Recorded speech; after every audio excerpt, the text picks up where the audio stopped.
Hi everybody and welcome back to my channel. I hope you're well and keeping safe. It has been a hot minute since the last time I sat down and filmed a video for you, and I actually think I've got two other videos that I filmed when I was pregnant that I might edit and still upload. I have a third trimester update and things like that, and I thought I might as well just post them because why not? It might help someone in case they're feeling exactly the same. I pretty much remember feeling very fed up of being pregnant and hot and tired and big at that point, so the video might be quite jumbled up, but I thought I would upload it anyway. But today I actually have got a birth story video for you. So my son Casey was born on the 7th of September 2020, and in all honesty it was probably the most positive birth that I could have asked for. Nothing went the way that we expected it to go, but it was still the best birth that I could have asked for. So I thought I'd run through with you what actually happened. This video probably won't actually be too long because the birth wasn't too long. But I thought I might as well still do it in case anybody needs some encouragement, or if they're nervous about their own birth, this might encourage you to feel a little bit more positive about your impending birth.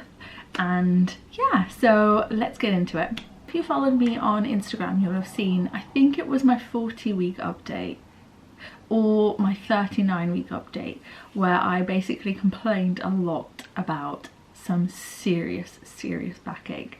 I had such a horrible dull ache all down the left side, the bottom left side of my back, and oh my god, it was so uncomfortable. I couldn't sit properly, I couldn't lay down, I couldn't lay down upright in bed. Like, I really struggled to sleep and just generally relax, and oh my god, it was so uncomfortable. I just assumed that it was muscle ache, but looking back now, I think I must have had a slow labour to start off with. On the Saturday, it was super cloudy. I'll start right from the beginning, well, just before the beginning, if that makes sense. So on the Saturday, we did a couple of pictures outside because obviously I was coming up to 40 weeks and we didn't actually get a chance to have a maternity photo shoot. So I thought, do you know what, I'm just gonna set up my own camera and sling a bed sheet over the top of the washing line and take some pictures with Adam. And that is exactly what we did. It was so nice. We got some really lovely pictures out of it. I'll pop some over here. And yeah, I was so happy with them. Sunday came and we were like, right, it's 40 weeks. Please come on time. Like, please come on time. We really wanted it to be that Sunday because Isla was actually going to school the following week, and I was getting really stressed out about, you know, being able to be there on her first day back because she'd been off for such a long time, literally like 6 months I think it was. She was at home with me for over 6 months, and yeah, I just really wanted to be there for her on her first day back at school. Luckily though, her school opening date actually got pushed back to the 9th, so that was really lucky. And yeah, so it got to the 40-week date, the 6th, which was my due date. Nothing had happened, so we were like, oh, for God's sake, it's so annoying. This is really annoying. And we actually tried. I had spicy food that Sunday. Yeah, I bought a hotter version of a takeout meal that we usually get, and that was all right. It wasn't too bad for me. We tried sex. Nothing happened there.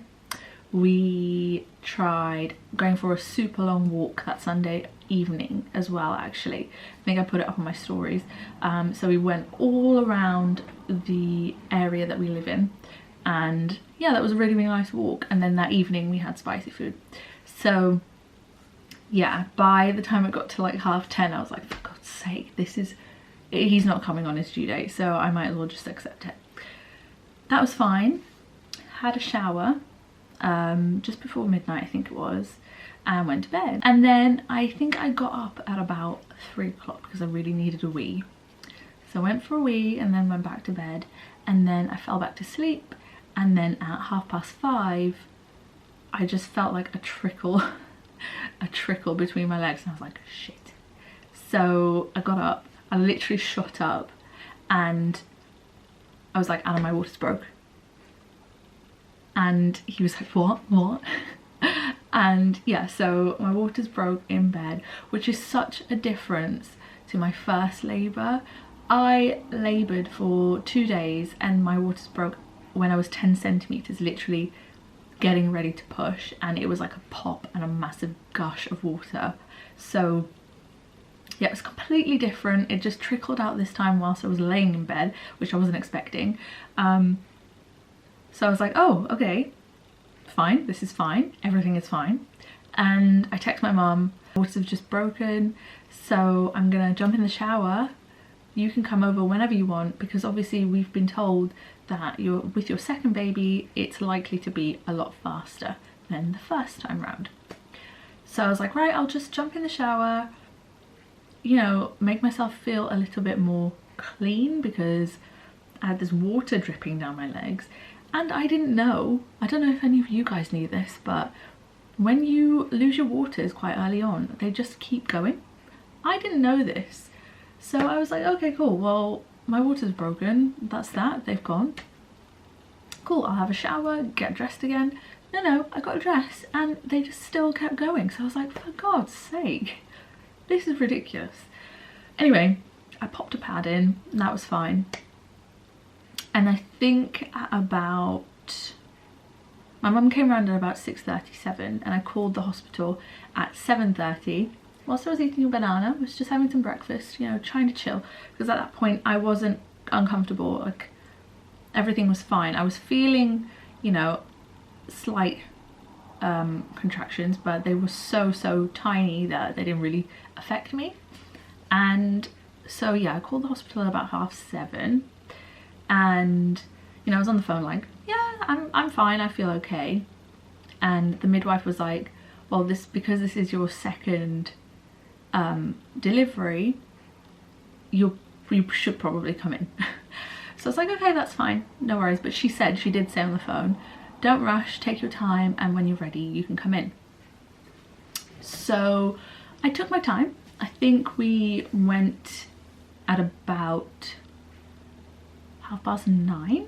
I think, yeah, at that point I was starting to get quite stronger contractions. The twinges were a little bit more uncomfortable, but I could talk through them, they were absolutely fine. And I think when we actually started timing them, and I think they were about, do you know what, I think I actually have got the app on my phone. Let me have a look. I've got the app on my phone, and it looks like from this I started timing the contractions at about 7. So I started timing the contractions at 7, and they were about 3.5 minutes apart. So it was quite a while. They were inconsistent, and so at about, I think it was, did I say 9:30? I think it was 9:30.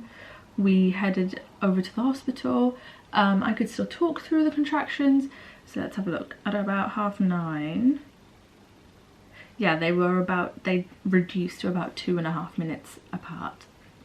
And yeah, so the midwife, I had to go in by myself. Adam sat in the car. So I took my bags with me, just in case they wanted me to stay in anyway. Took my bags with me, and the midwife examined me, and she was so lovely. Yeah, so we were chatting through it, and she examined me, which wasn't as bad as the first time round. It was so uncomfortable. I don't know if this is because I've obviously pushed another baby out, so there's a little bit more space in there. But she examined me and she said I was 3 centimetres. So I was like, okay, that's fine. We're getting there, you know, considering that my waters broke. Oh, there's a squirrel. Considering my waters broke at 5:30, it was now 9:30, nearing to 10 o'clock, and I wasn't as uncomfortable as I was expecting to be. So she said, you can either go home or you can go and sit in Costa, which is in the hospital, the main area of the hospital, and just wait until your contractions start to get a little bit more unbearable. So I said to her, well, I kind of just want to go home because I'm not going to sit in a Costa and, you know, be sat there moaning if I'm really, really uncomfortable and my contractions get worse. It's, you know, a little bit embarrassing.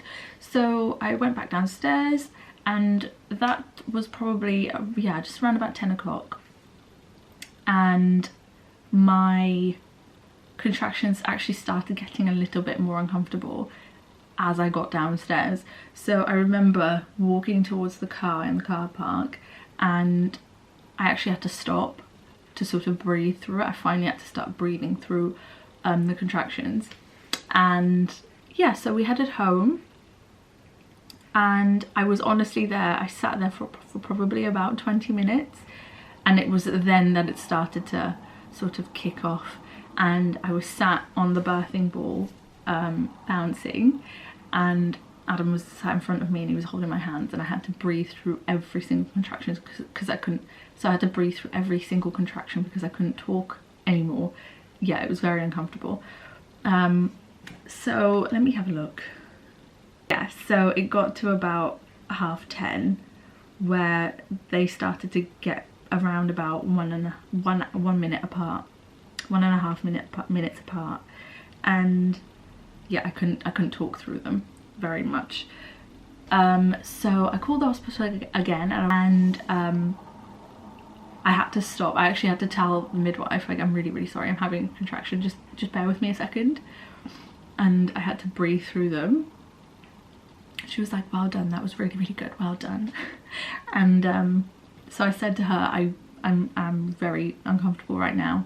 I think I should probably come in. She was like, yeah, you're probably right. If they are about 1.5 minutes apart, it's probably best for you to come in.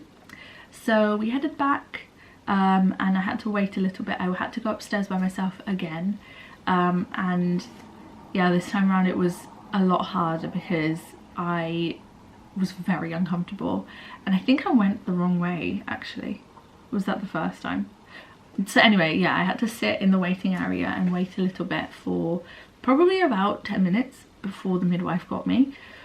And at that point I was, yeah, in a lot of pain, but luckily I was using hypnobirthing techniques, and honestly they helped so much. So I was breathing in for 6, I think, and then breathing out for 6, and they were so helpful. Those techniques were so helpful. I would honestly recommend them to anybody. And yeah, so I got on the bed, and it was a struggle to examine me. Honestly, I was in so much pain. The contractions started to not have gaps in between them, so I'd literally have a contraction, have like 2 seconds breathing, and then another one would come. And yeah, so the midwife had to wait a little bit before she examined me, because I was honestly like, no, I can't, it hurts too much. Oh, it was horrible. And I had to sit up because, you know, your hospital beds are sort of like slanted. Oh, that was so uncomfortable, laying like that and having a contraction. And eventually she managed to examine me, and she said, you're 7 centimeters. So literally within the space of an hour, I just opened up, basically. It was mad. So I was like, okay, great. So she said, you can stay, that's fine, we'll just wait a little bit. So I was like, okay, cool. Trying not to, you know, scream the place down, I literally turned to my right to get off the bed, and my whole body was like, you need to push right now, you need to push. So she came back into the little section. I was like, I need to push, I need to push, I need to push. And I texted Adam like, you need to come up now. Oh my god, it was horrible. And as soon as I said to her, you need to push, another midwife appeared with a wheelchair. And which I was like, okay, great, that's great, thank you. And I handed my phone to another midwife because she said, is your boyfriend's number on your phone, can I call him? She called him, she was like, you need to come up right now, she really needs to push.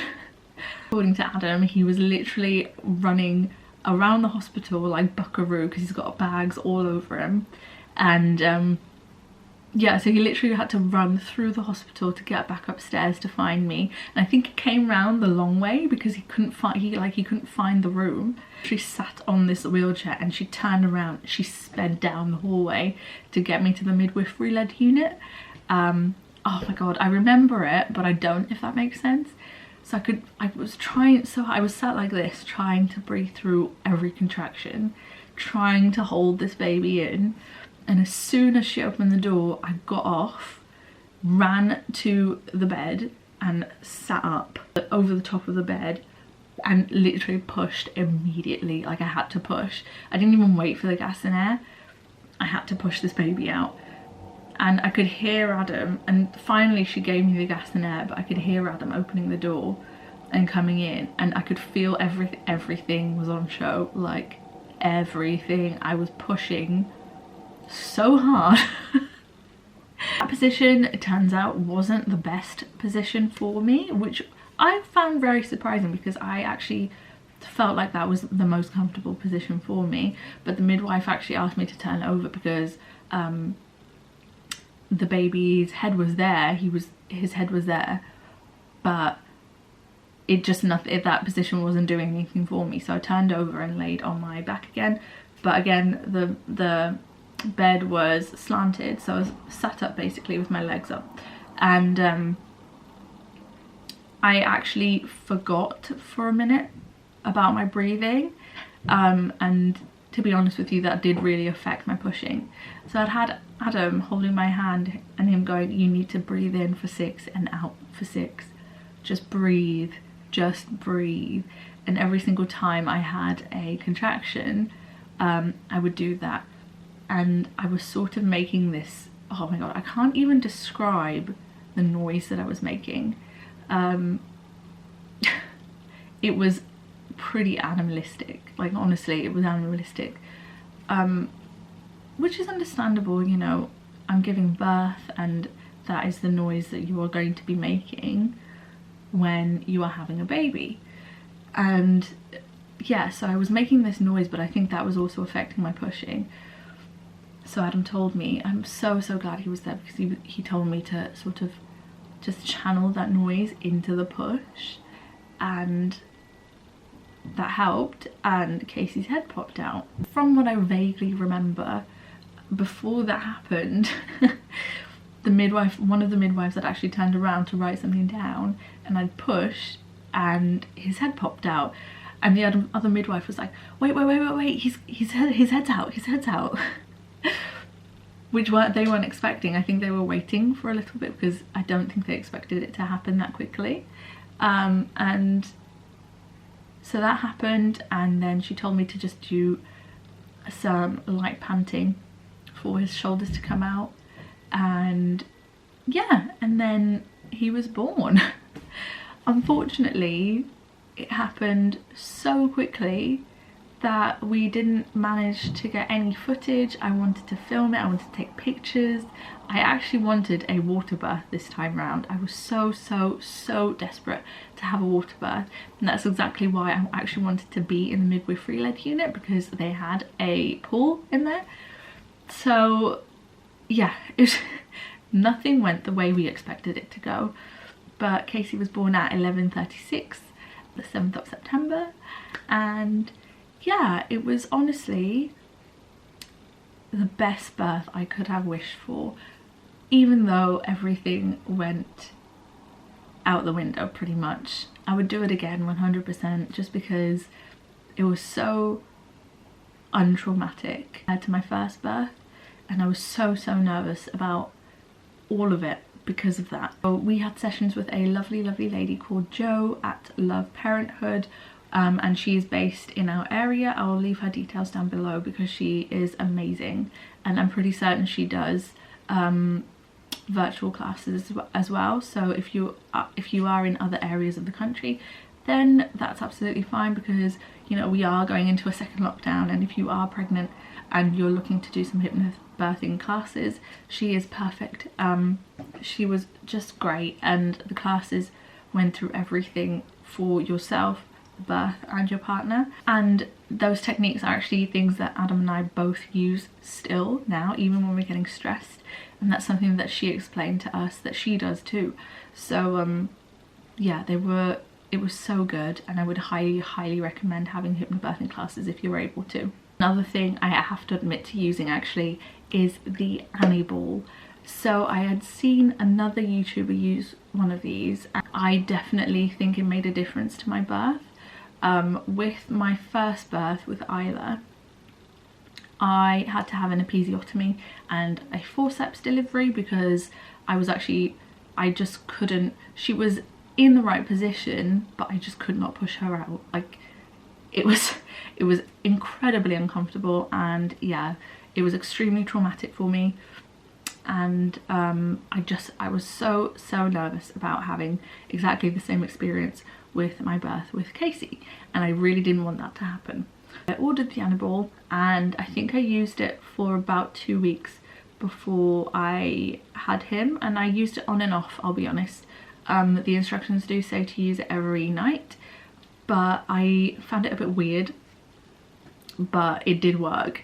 So I think I got to about 12 centimeters actually in diameter with the balloon, and that seemed to help, really. I only tore, I had a 1st degree tear, so it wasn't as bad, and I was healed a week after the birth. So yeah, it was a great birth, and I would highly recommend it if any of you are feeling exactly the same. But there is also Perennial Massage, which I think I started a little bit too late. I think they recommend you start doing it at about 32 weeks. So that is also something that you could do, but again, if you do hypnobirthing classes, that's something that they'll talk you through in the classes. But if you are wanting to try the Annie ball, then by all means give it a go. I did think that it really helped, and I would definitely use it for my next birth. So yeah, in total, I think from when my waters broke, I actually had a labour of 6.5 hours, and it honestly was the quickest thing. I don't know how we managed to do it, but from going in and having Casey at 11:36, the doctor came to see us probably at around 1 o'clock, and the midwife had said I'll be able to see us and give Casey a once over because he was leaving at 2 o'clock. So we were like, right, okay. So I think she went to go tell him that he needed to come and check the baby, and he managed to do it. So we were on our own for about an hour and a half. I had a shower, which was so nice. I had a shower, a cup of tea and some food, and then the doctor came in to check Casey, and I think that was probably around about 2 o'clock. And then we had to move from the labour room to a ward, and it was just 2 of us, 2 women, me and another lady in the ward. And because there was no one else in there, we just shut the curtains and Adam was able to stay with us. I just had to show the healthcare assistant my latch, because at that point I decided that I was going to breastfeed him, and I think all I needed to do was a wee. Yeah, I think all I needed to do was a wee, and then we left at about 5. So yeah, the whole thing was probably around about 12 hours, and I managed to get home in exactly the same day and have, I think we bought Thai food because that's what I wanted after having a baby. So I was so grateful to be able to have a birth experience like that, because it was amazing, and honestly I would do it again. I really would. He's now 8 weeks and 2 days old, and he's thriving. He is such a happy boy and very greedy as well. But I think I will do probably like a 3-month update video for you at some stage, or like a 2-month update video of Casey at some stage. to give you a little bit more insight into what he's like and everything, because he is actually asleep downstairs right now, but I will show you a little clip of him. I would 100% recommend having hypnobirthing classes if you're able to have them, because they were amazing and they honestly did change my birth experience. If there is anything else that you would like to see on my channel in regards to babies or fashion or styling or anything like that, just pop it down below or send me a message on Instagram, and don't forget to follow me and subscribe too. And yeah, it's so nice to actually sit down and film a video again. It's nice to get a little bit of normality back despite going into lockdown, if that makes sense. Really hope that put your mind at ease if you're pregnant and you're preparing for your birth, and I will see you in my next video. Bye!